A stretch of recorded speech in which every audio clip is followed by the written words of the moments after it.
Well, thank you for your welcome. When we've got the computers all sorted out, that wasn't my computer that did that. So what we're doing today is we're looking at just a select part of the God Delusion because it's a fairly large book, and I'm looking mainly at chapter 4, and I'm looking at a scientific response to what Professor Dawkins says in chapter 4. If you're interested in more the theological side of things, there's a number of books out. One I've got here is The Dawkins Delusion by Alistair McGrath, who actually is I believe he's a professor in the same university as Professor Dawkins, who's written a more theological response to some of Dawkins' arguments. So if you're interested in that, we have a bookstall here actually for books, if you want to buy some books that discuss the creation-evolution debate. They're all written from a Christian point of view, defending creation as opposed to evolution, which is my position. But this evening's topic is looking at the scientific evidence that Professor Dawkins puts forward to suggest that there is probably not a God, and why I, after reading that, still maintain my position that there is a God. But we'll get to that later. I want to start off with a quote. And the next time somebody tells you that something is true, why not say to them, what kind of evidence is there for that? And if they can't give you a good answer, I hope you'll think very carefully before you believe a word they say. Anybody want to hazard a guess who said that? Richard Dawkins said that. He wrote that in an open letter to his daughter to encourage her to question the things people say. And I think that's a very good thing. We ought to do that. We ought to listen to Professor Dawkins, and we ought to say, okay, what is the evidence? And let's look at the evidence. And that's what we're going to do tonight. We're going to look at the evidence, and we're going to see whether it actually supports Professor Dawkins' thesis, or whether, after looking at the evidence, we can still have reason to believe that there might be a creator God. So I'm going to look at four main areas. We're going to look at natural selection, because Professor Dawkins claims that natural selection explains why we're here. We're going to look at something he calls the worship of the gaps. He claims that creationists worship the gaps and put God in the gaps. There's actually a misunderstanding of our position. We're going to look at the origin of life and the variety of life, because this is a very important issue when we're thinking about origins, when we're thinking about creation, evolution. Where did we come from? What is the origin of life? And how can does natural selection explain that variety of life? And we're going to finish off by looking at science and faith, because Professor Dawkins has some very interesting things to say about what faith does to science.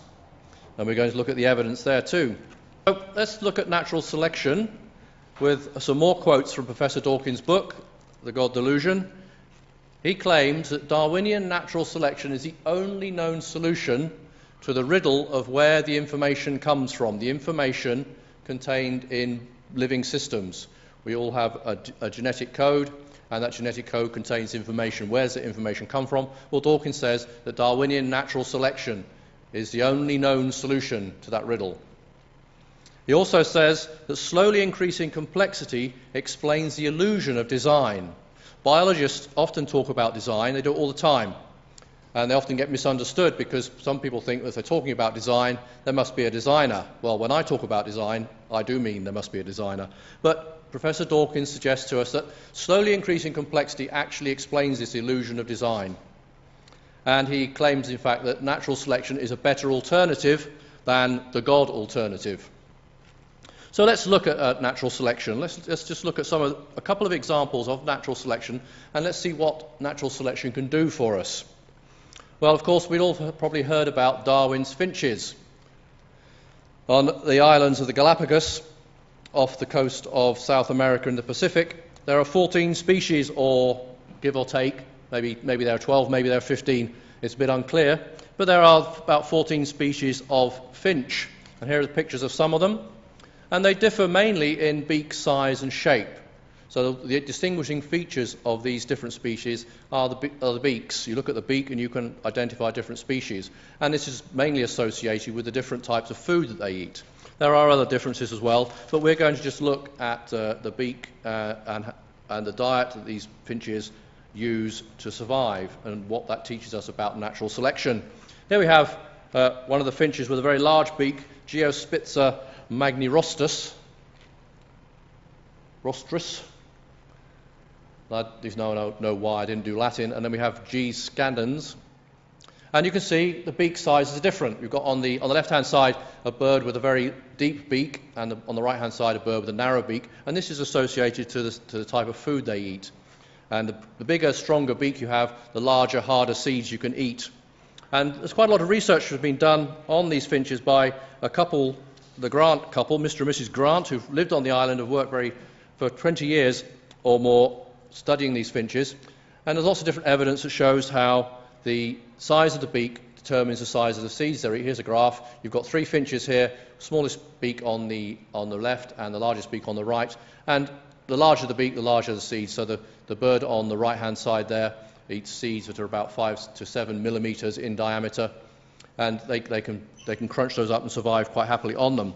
But what happens in terms of natural selection is that as things change on the island, the size of the beaks change. And here we have some very interesting work which is affected. We find that the beak is actually affected by the weather. Well, not directly by the weather, because the weather affects the amount of seeds that are available, the type of seed that's available. So in dry weather, you tend to have less seeds, which are harder, more shriveled up, more difficult to eat.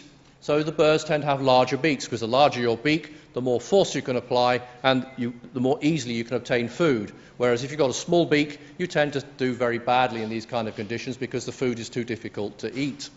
So you tend to die out. So what you find is, as you measure the beak depth over the years, starting from 1979 up until 1982, there are some blips. Every time there's a very dry year, the seeds type that's available is very hard and dry. So the beak size of the finches, you find, has increased because the ones with the small beaks can't eat, so they die.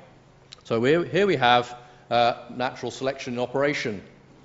Basically, the food is the environment that changes as a response to the weather, and the weather can have a big effect on the type of bird you find. Well, big effect. Actually, we're only talking about a few millimeters in beak size, but it is a difference. And then when there's wet weather, more seeds are available, which are much easier to eat, and you get the birds with the smaller beaks coming back. So you can measure the beak size, and this is exactly what happened in 1984. Wetter weather, the beak size decreased because there's much more available food, and the type of seeds that are available were much easier for the birds with small beaks to eat. So here we have natural selection. We have the survival of the fittest. Those birds which are best adapted to survive in the harsh conditions survive. Those which are not able to obtain food, they of course die and don't leave many offspring. So you have a variation in beak size responding to that environmental condition, and that's observable biological effect. That's natural selection, and I have no problem with natural selection. Natural selection is an observable thing. You can measure it, you can quantify its effects, just as has been done here, and this is nothing to challenge anybody's faith. I'm perfectly happy with the idea of natural selection, and it's not going to cause me any problems. So there are many things where I can agree with Dawkins, and I agree that natural selection is a very important phenomenon in biology, and it's very important in understanding biology and how biology operates. Let's just look briefly, though, at genetic variations and how that fits in with the story. Again, picking one of the very well-known examples of evolution, the peppered moth, and a phenomenon called industrial melanism.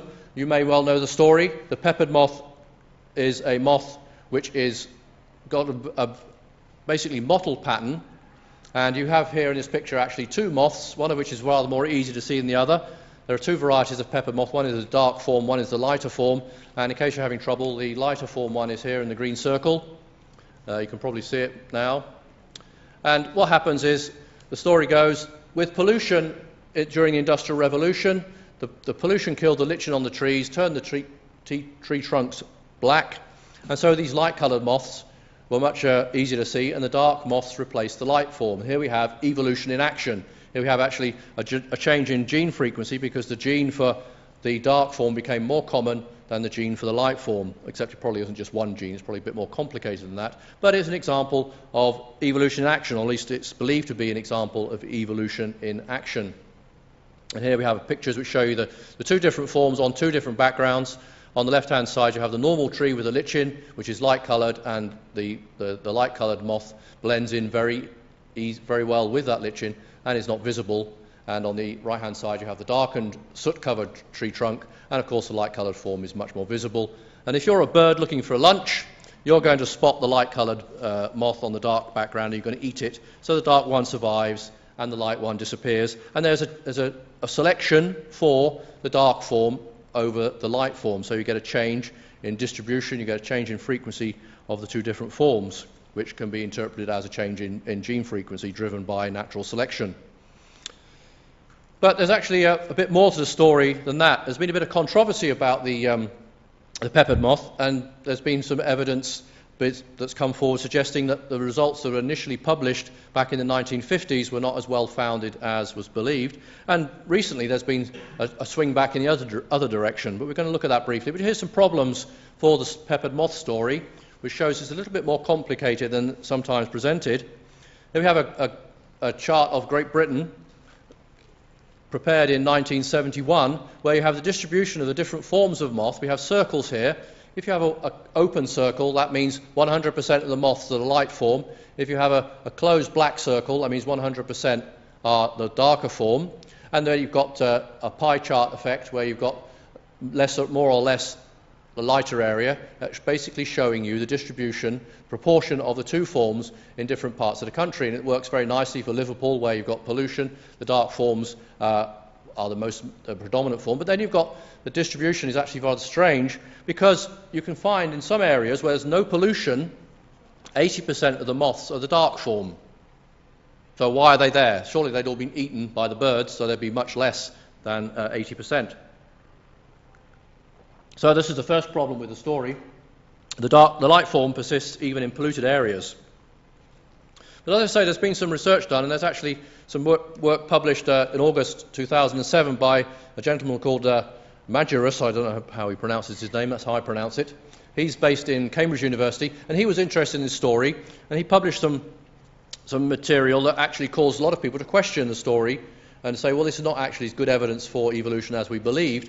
And he said, well, I didn't really want to do that. I wanted to show that it was quite good evidence. So he's been repeating some experiments, and he spent 6 years between 2001 and 2006 doing capture and release experiments near Cambridge with the light and the dark form of the moth.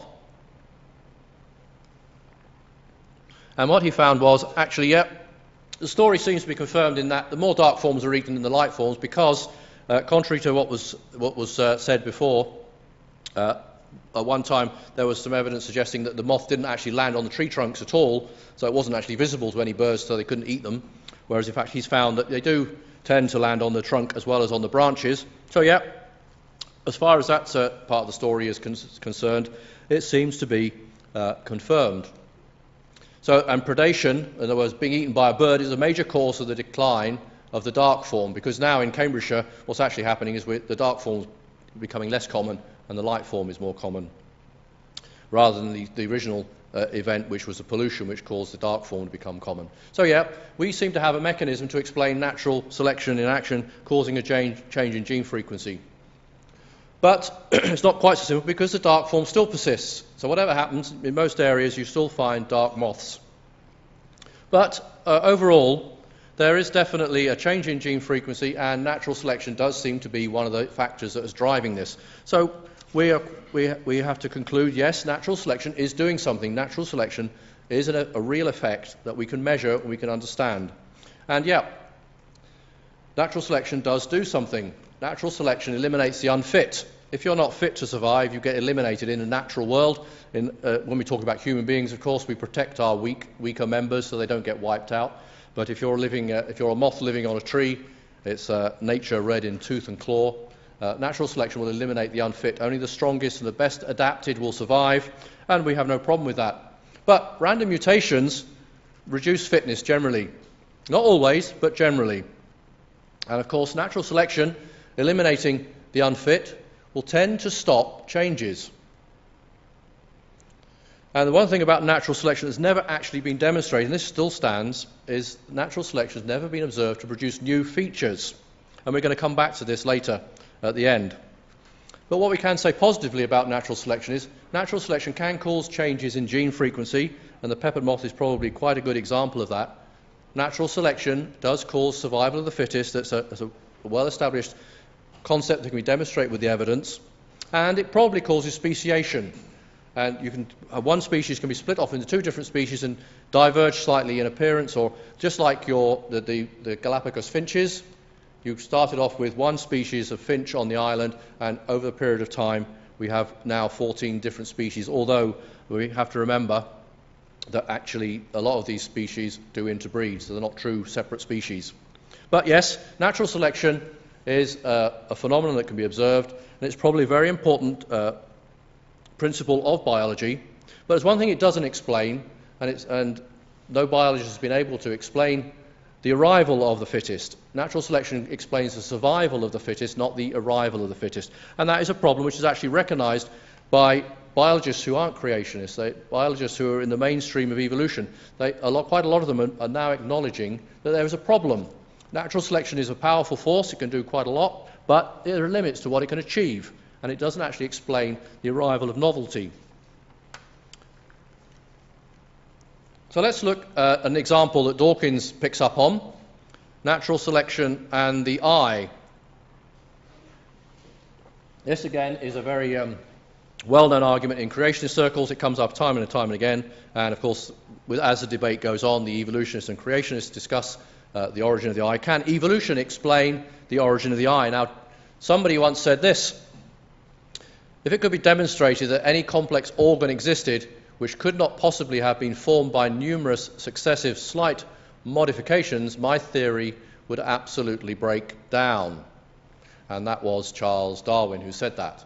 So he recognized the problem, and he recognized that the eye was one of the problems. And so that I don't get accused of quote mining, I will go on and complete the quotation, which is, Darwin concluded, but I find no such case. Darwin claimed that he has solved the problem, that actually natural selection could produce something as complex as an eye.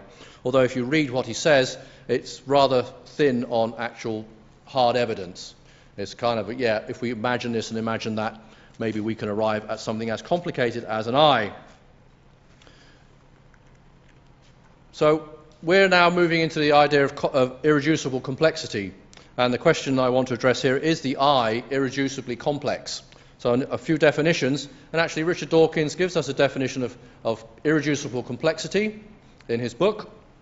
A functional unit is said to be irreducibly complex if the removal of one of its parts causes the whole to cease functioning. And that's quite a good definition.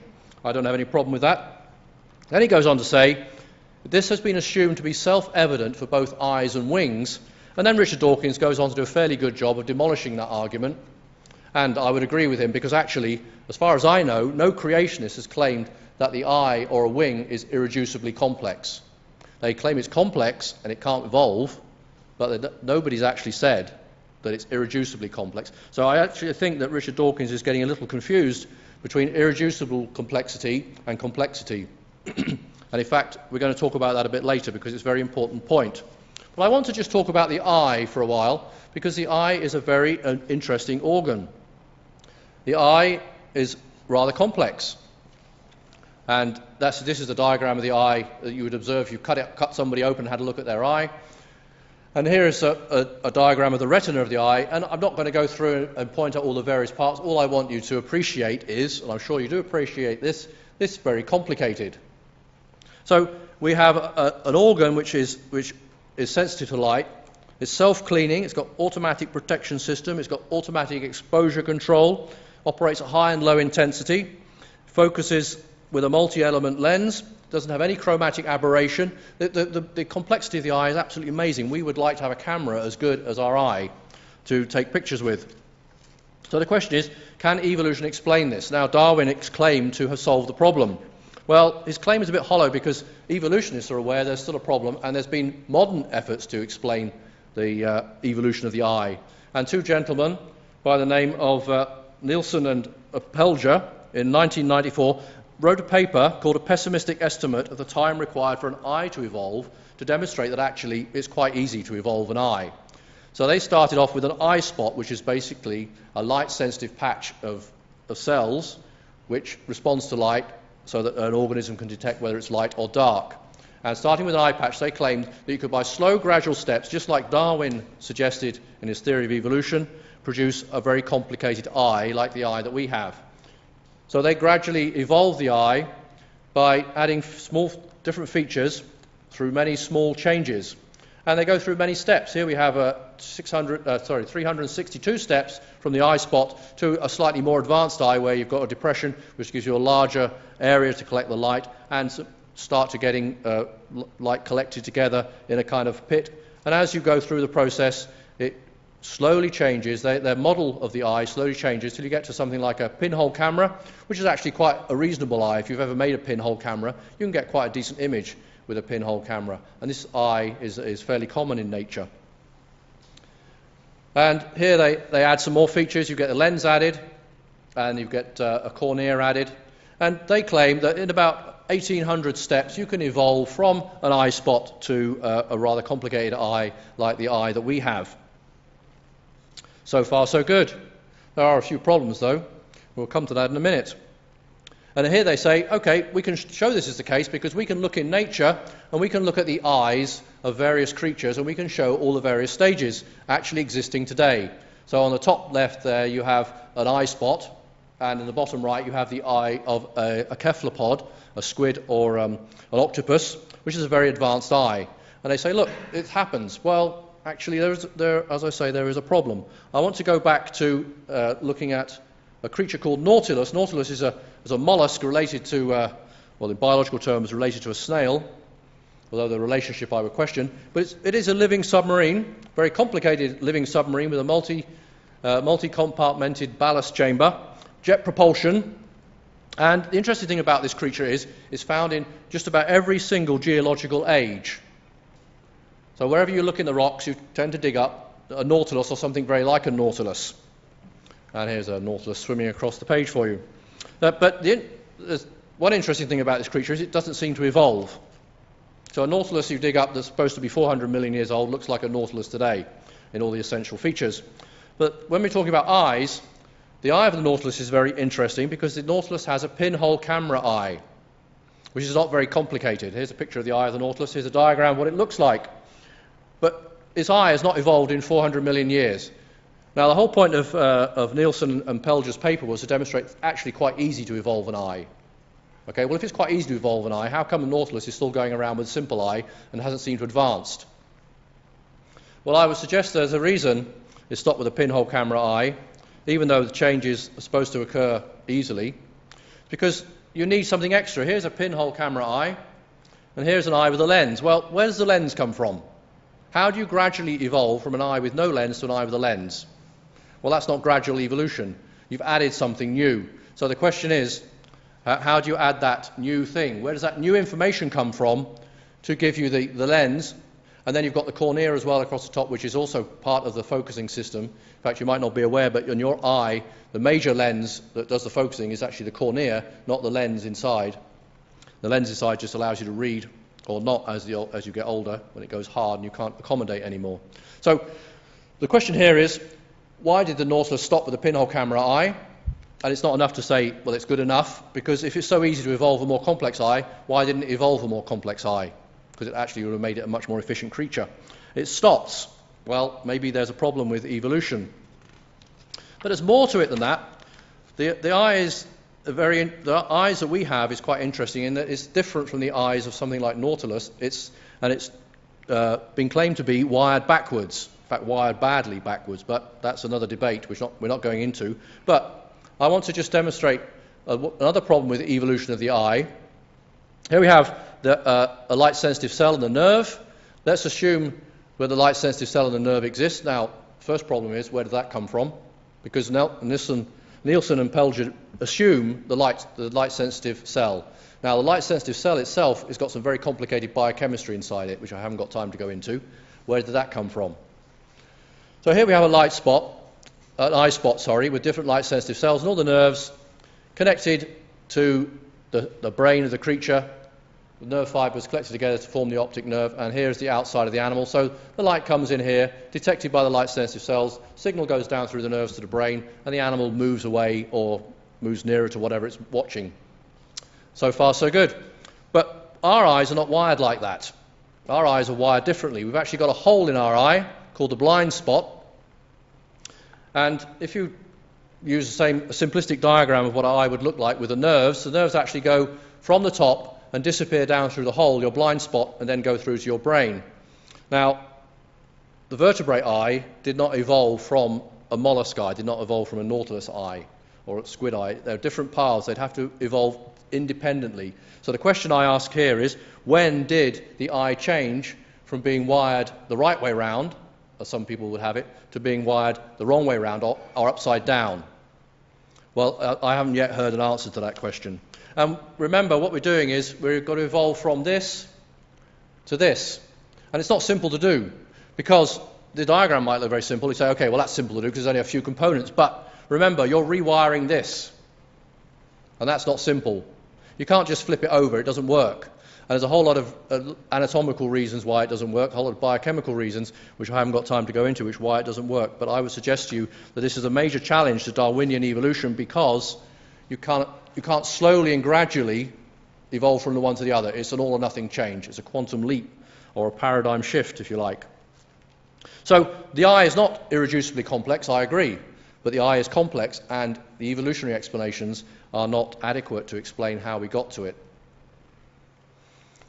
Let's move on. Richard Dawkins accuses us creationists of worshipping the gaps. We like gaps, he says, because we like to put God in the gaps. And there's a problem with that, and I recognise that problem, and I agree with him. We can't have a God of the gaps, because as the gaps disappear, so does God. So if you just rely on the gaps to put your God in, you're not going to get very far, you're not going to last very long. But that, again, is a caricature of creationist position.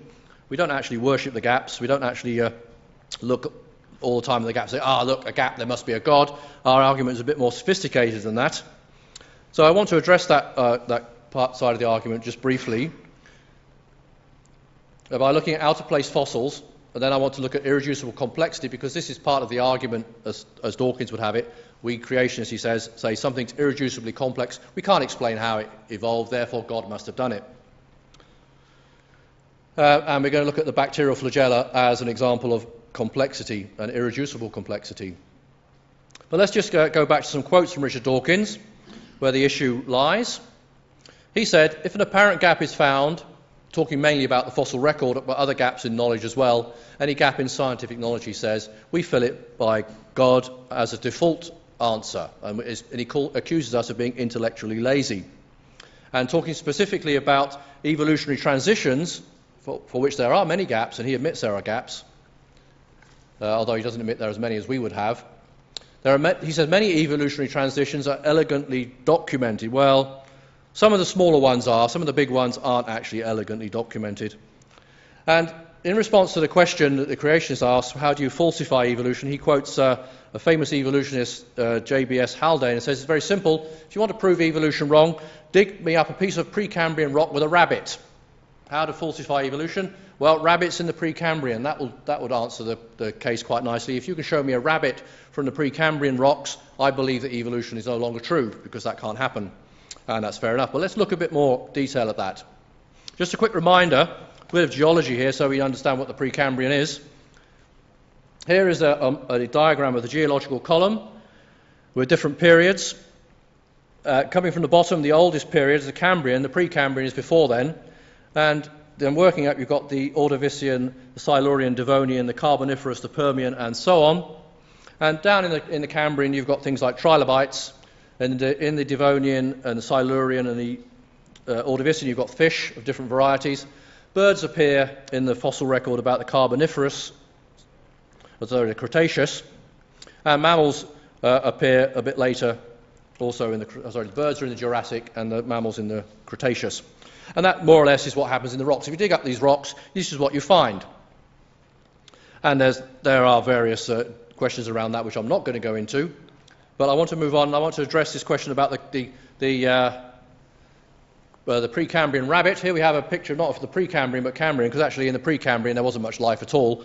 A few starfish. But why are we not going to find a rabbit in the Precambrian or the Cambrian? Well, because the Cambrian is an aquatic environment. It's watery.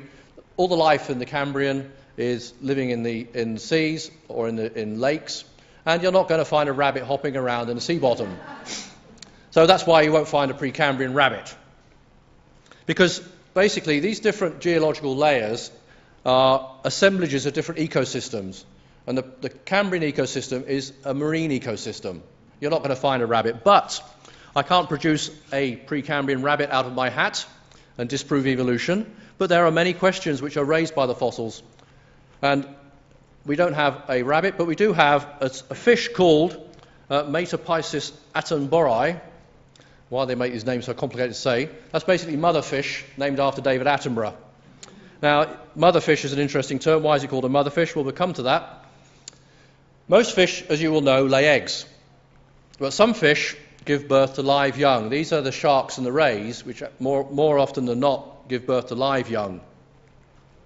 And this is considered to be an advanced feature. So for evolutionary terms, you start off with a fish that lays eggs, and you evolve into a fish that lays live young, because you have to have a whole complicated system to keep your fish alive. And this is information coming from Nature, published May this year, no less, so it's hot off the press.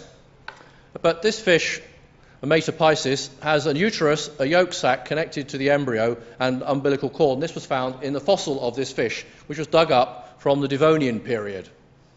Right, so here we have a diagram, a picture of the fish actually giving birth. It's a modern fish, essentially a modern fish in the Devonian. And it's almost as good as a rabbit in the Precambrian. Not quite as good, but this shouldn't happen. And if you read the article in Nature, the authors are quite stunned that this advanced feature is present right at the beginning of the fossil record. And it's not the only example where the evolutionary story doesn't seem to tie up, because what you're finding here is very advanced features appearing right at the beginning of the fossil record of any particular type of animal. And birds are another example. The early bird is actually Archaeopteryx. Archaeopteryx is a bird.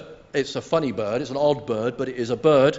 And it appears in the Jurassic rock. So here we have our geological column, Jurassic period here. Remember that as we go to the next slide, because there is a problem with the story, because actually there's an even earlier bird than Archaeopteryx. And I haven't got a fossil of it because there aren't any fossils of it, but what we do have, and this was published in Nature in 2002, are footprints. Now, if you look at that, I think if you're unbiased, you're going to say they look like bird footprints. And they do look like bird footprints. And the authors of the paper actually admit these are Triassic bird-like footprints, actually in the era before the Jurassic. So they shouldn't be there, because we know they shouldn't be there because there were no birds in the Triassic. Okay. It's got 4 toes. It's got a backward-facing toe. So what we essentially have here is what appears to be perching birds in the Triassic millions of years before Archaeopteryx. So what I'm presenting to you here is it's pretty much like the rabbit. It shouldn't be there because birds hadn't evolved at this time. So what you find as more and more fossils are dug up of any particular type of fossil, any particular species or group of species, is that you tend to find that as we get more and more evidence, we find that all the advanced features which are present today were also present right at the beginning of each species. And that creates a bit of a conundrum for the evolutionists because they have sudden evolution of all these advanced features, which isn't very Darwinian. So there are problems in the story, the evolutionary story. There are gaps, there are problems. So let's move on. Dawkins then addresses irreducible complexity, and we need to address it. He makes a rather bold statement and says, no attempt is made to demonstrate irreducible complexity. Well, I've got a book in my briefcase here called Darwin's Black Box, where a gentleman called Behe spends quite a number of pages demonstrating irreducible complexity, so that's not true to start with. Behe does demonstrate irreducible complexity, and he uses the flagella motor of the bacteria as an example. So I want to look at the evidence. I want to follow Professor Dawkins' advice. Let's look at the evidence for the irreducible complexity of the bacterial flagellum. But before we do, I just want to remind you that not all complex objects are irreducible. There's a difference. We need to be careful here. The eye, for example, is very complex, but the eye is not irreducible because you can take bits of the eye away. You can take out your lens inside your eye and you can still see. So your eye is not irreducibly complex. You could take out various bits of your eye and still see things. Not so well, but you can still see. So it's not irreducibly complex. And that's an important point. And we don't claim it is. No creationist I know, no creation biologist claims that the eye is irreducibly complex. They claim it's complex. They claim it can't evolve. Different story. But most of us do claim that bacterial flagella are complex and irreducible. You can't take bits away, one bit away, and still have a functioning bacterial flagella. But we need to bear in mind, we need to separate complexity from irreducibility. A very simple system can be irreducible, and we'll come back to that. Well, let's just look at the bacterial flagella, in case you're wondering what I'm on about. It's basically a whip-like organ that bacteria have, quite a number of bacteria have, that allows it to move through liquid media. And here we have a picture on the top here of a salmonella bacteria that causes various different intestinal infections.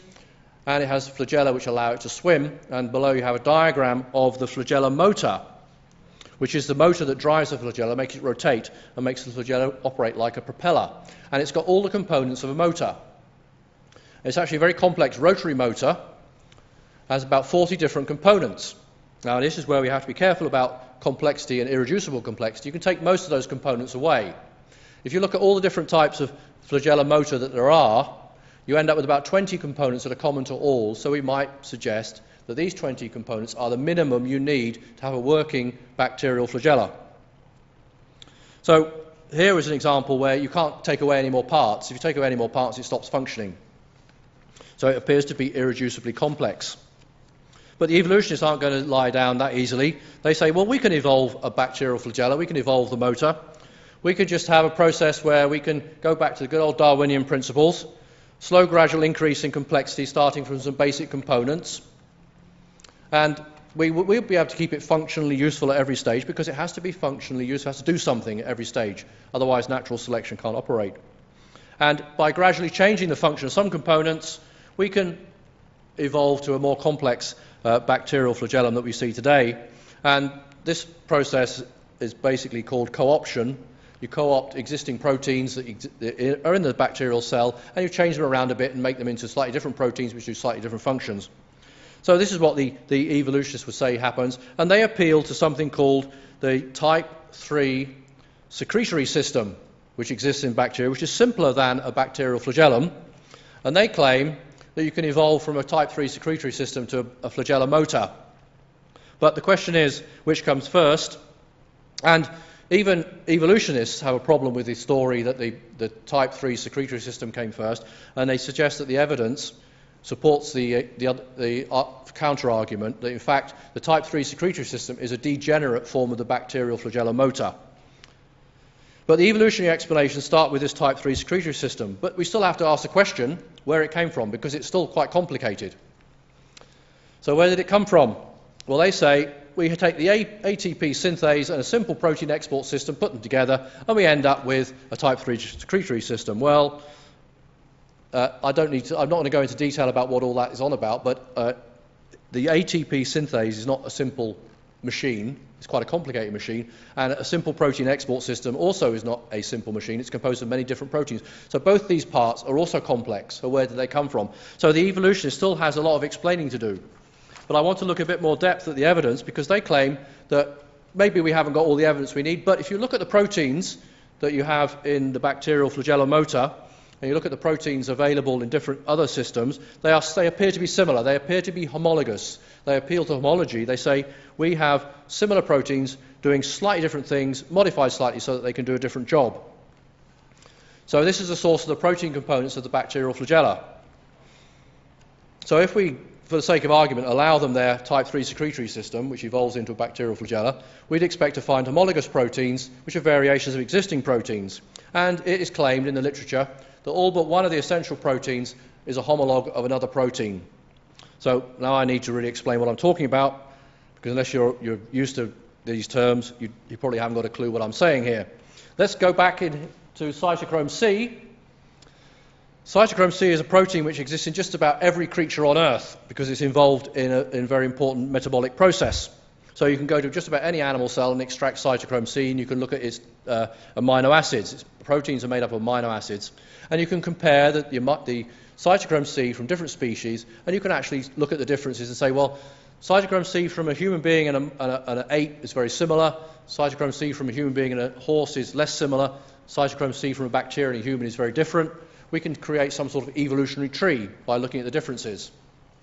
And that's what they do. And here we have a diagram of cytochrome C.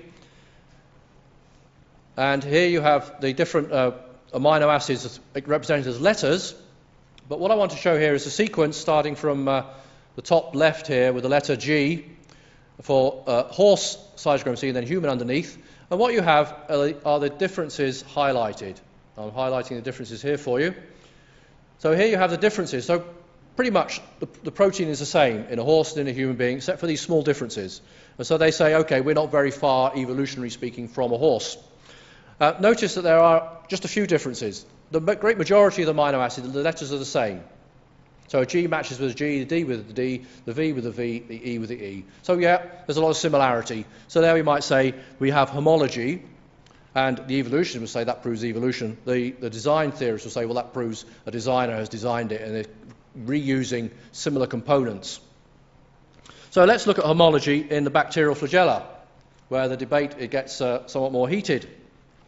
And we're going to look at similarities here, which suggest to evolutionists that we could evolve from, in this case, a flagella protein H from a part of, which is the flagella protein H is here marked with the arrow in the base of the flagella. It's part of the motor that drives the flagella.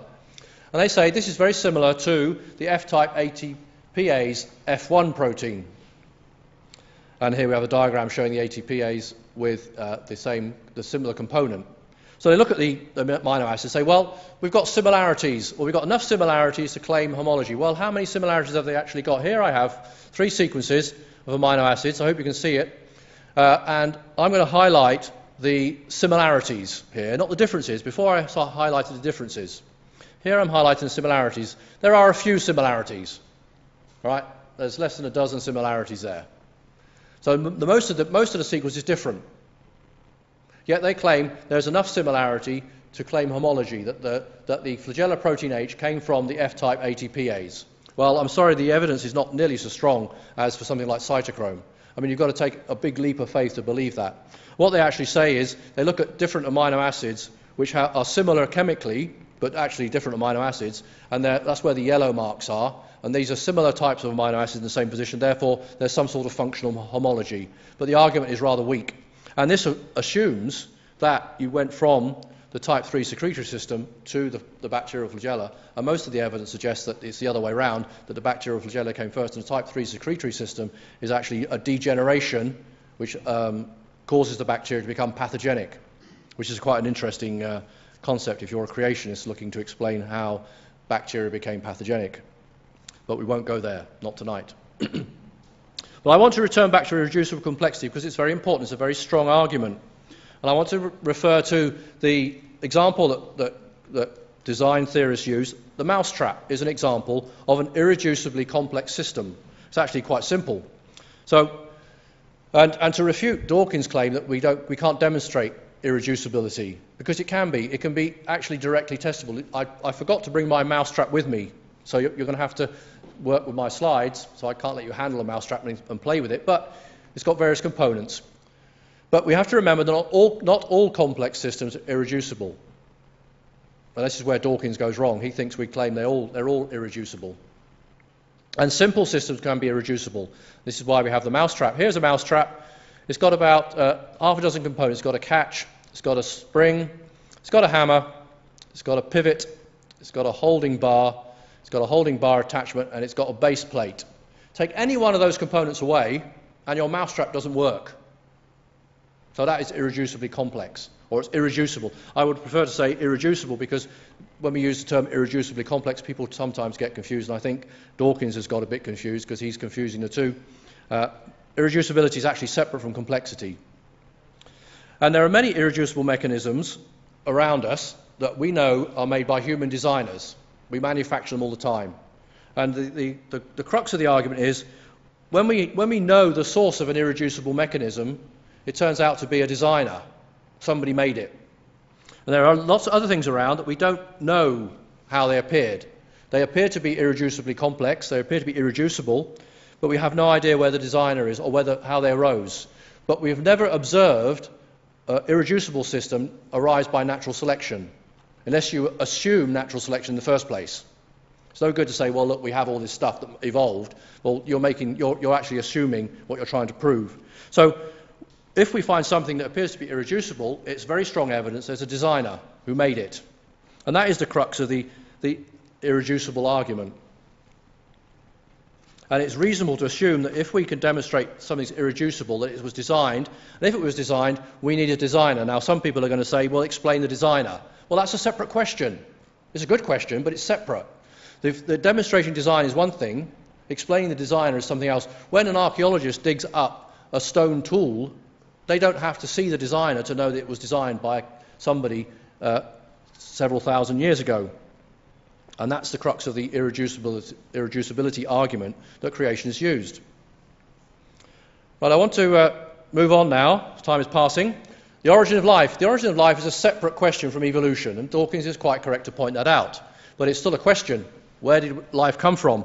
And interestingly, Dawkins' answer is luck. And that's what he says in his book. You can read it in The God Delusion. I don't have my copy with me. Do you have your copy, Paul? No, we haven't got a copy of the book with us, but he does have it. He says luck. He says once the initial stroke of luck has been granted, and the anthropic principle most decisively grants it to us, natural selection takes over. We'll come back to the anthropic principle in a minute.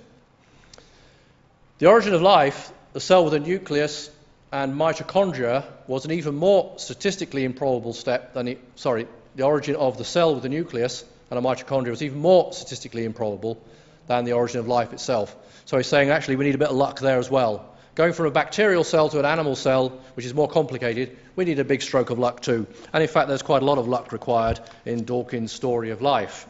But he claims that it's plausible. But actually I would say that his estimate of the probability of life is rather high. He puts it about 1 in a billion, which is quite generous. Highly generous, in fact. It's rather difficult to estimate the probability of life, but we're going to come back to that in a minute. He also says, well, given enough planets in the universe, we're going to have life evolving on some of them, even if it's very improbable. So if life evolves, the probability of life is 1 in a billion, and if we have a billion planets, you're going to have life evolving on a billion planets. Now that's just basically what he means by the anthropic principle. He's saying that because there are so many planets, one planet somewhere is going to be suitable for life, and the planet that has life on it is a planet that's suitable for life. Because we're here to observe it, we must be on a planet that's suitable for life. That's basically what he's claiming from the anthropic principle. But he also, I believe, overestimates the power of natural selection, which is why I talked about natural selection earlier. Natural selection can do so much, but it cannot produce novelty. And it's not only creationists that are saying that. There's actually a group of evolutionists who are now known as the Altenberg 16, kind of heretical group, that's saying Darwinian natural selection doesn't work. We need something else. And I would agree, we do. I don't agree with their answer, but I agree we need something else. So Dawkins actually appeals to luck quite a lot. Lucky events in the history of life. Life appears by chance. The first cell with a nucleus appears by chance. But it doesn't stop there. To get from a single cell to an organism that's more than one cell, you need more chance. And he admits that. And segmentation appears by chance. Segmentation just means an animal that made up different segments, like an earthworm. But that's quite a biological innovation, if you like. And it's, again, something that appears by chance. And he appeals to chance rather a lot. But he says, given enough planets, we can have chance getting us to where we are today. So even if it's very, very improbable, it's going to happen if we've got enough planets for life to occur on, because life must be evolvable. But he hasn't proved it. He's making that assumption. And one thing for me that says, well, hang on a minute, there's a bit of a problem here. Let's look at what we need to have the simplest cell, the simplest unit of life. What do we need? Well, there's actually a group who have been researching this, and they've published a paper on the minimal bacterium. Say, okay, we take a bacterium, and it's been published in the Proceedings of the National Academy of Sciences in January 2006 by a group owned by J. Craig Venter. He was one of the guys involved in the Human Genome Project, and he's trying to make life in the laboratory, which is an interesting exercise. But he says, okay, we want to make life in the laboratory, we need to know what we're dealing with. What's the simplest unit of life that we need to have for it to be sustainable? So what they did, they took a bacteria. In this case, it was a mycoplasma bacteria, which is a parasitic bacteria, and he started chopping out the genes by a process which we don't need to worry about, and he came up with the minimum number of genes required to sustain life. It's 382. Now that is probably an irreducibly complex system. Explain that, how that arises. If that's the minimum requirement for life, how do you get from chemicals to life if that's your minimum requirement? Now, you might come back to me with lots of different arguments about how they've been studying prebiotic systems and hypercycles and ribonucleases and all sorts of stuff. But yeah, okay, that does so much, but it doesn't explain it. You still have got massive gaps in the story. So I would argue that, in fact, you're wasting your time, because life does not evolve from non-life. Life appears to be designed, and I believe it is designed, and it needs a designer. But I want to address one final point in Dawkins' book, where he basically says, if you're a creationist, you become a useless person and you can't do good science. So one of his arguments is that if you're a creationist, you just shut down the scientific enterprise. Well, I would like to suggest that Dawkins is wrong here, and I want to address the issue of science and faith. Dawkins claims, if you do not understand how something works, never mind, just give up and say God did it. That's what he says. He caricatures the creationist and says that's what they do.